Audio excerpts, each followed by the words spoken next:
तो देखिए, आकार की दृष्टि से ये सभी जीव बेहद छोटे होते हैं, इसलिए इनको सूक्ष्म जीव कहा जाता है। माइक्रो ऑर्गेनिज्म इसको इंग्लिश में कहा जाता है। अब इसके बारे में हम विस्तार से बात करेंगे, लेकिन ये हमको 8th क्लास में जो पढ़ने हैं मुख्यतः 4 प्रकार के होते हैं। एक पहले होते हैं जीवाणु, दूसरे होते हैं प्रोटोजोआ, तीसरे कवक और चौथे शैवाल। इनको हम इंग्लिश में जीवाणु को बैक्टीरिया, प्रोटोजोआ, कवक को फंजाई और इसको शैवाल को एल्गी कहते हैं। कुछ लोग एल्गाई पढ़ते हैं जो कि गलत प्रोनाउंसिएशन है, एल्गी बोलेंगे, इसको फंजाई बोलेंगे, जो कि एक प्रकार की फफूंद है।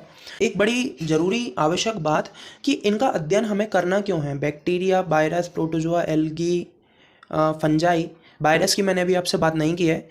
जितने भी 4 कैटेगरीज़ की मैंने आपसे बात की है, उनका अध्ययन हमें क्यों करना है, ये बात अति आवश्यक है और वो हमको जान लेना चाहिए। तो जितने भी सूक्ष्म जीव हैं वो हमारे जीवन पर प्रभाव डालते हैं। या तो वो उपयोगी होंगे हमारे जीवन में या फिर हानिकारक होंगे।